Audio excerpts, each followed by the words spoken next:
We're joined now by Ryan Lanclos, who leads Esri's disaster response program.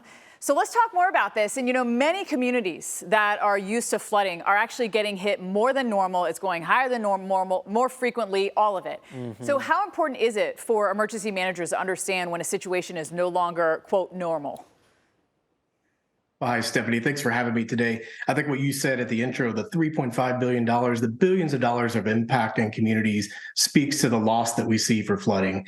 And what we can say with climate change is that the normals we experience today and should expect tomorrow in the next 5 years aren't what they were before. And so for communities and emergency managers who are planning for these disasters and these crises to occur, they need good information. They need intelligence that help them understand the world around them and how a changing climate is not going to make it like it was yesterday, so they can be better prepared to respond. So, you know, how does your technology, Esri's technology, help some of our communities better understand and detect some of the flood danger before it actually arrives? Yeah, well, here at Esri, we are dedicated to two things. One is the science of geography. That's the toolkit, if you will, that helps us understand the world around us and how things interact. And the second is the technology of GIS, or Geographic Information Systems. It's what helps communities and organizations map everything from our streets and our parcels and the sewer lines to floodplains and understanding, you know, forecasts for hurricanes and cones of uncertainty, all the things that we hear and see.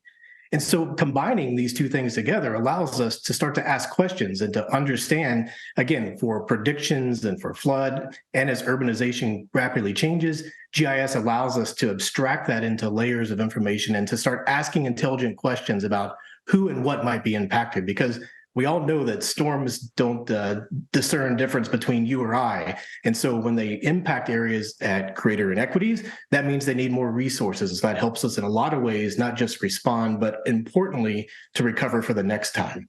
You know, I took a GIS class in college. I almost majored in GIS. Now I'm talking 25 years ago or something. Cool. So it was at like its infancy stage and whatnot. But now I wish I did, because GIS is used literally in every business everywhere. But anyhow, that's me with my regrets. But you use digital twins for natural disasters. What does that mean, and why does it even matter? Yeah, well, Stephanie, you're just speaking to my heart, so thanks for that. I'm excited to speak to a fellow GISer here. But just imagine, like, if you're sitting at home, if you look outside, you see trees, you see the street, you see the storm clouds brewing and above. So imagine, again, thinking of maps of old as a way to look at things in two dimensions. Imagine if you could immerse yourself in that map and start to walk down the street. And many of us know what that looks like and experience it. That really is, in a way, a digital twin. GIS is a way to look at all that in relation to other things. So I can start to look not just within my neighborhood, but down the street, and how those two things compare to each other. So using sensors and technology, now we're looking at more than just the base map. Now we're starting to ask questions about rising floodwaters, changing air quality from the smokes and the fires that we see up in the Pacific Northwest and in Canada. How does that impact me locally? And a digital twin allows us to build that environment to ask those questions.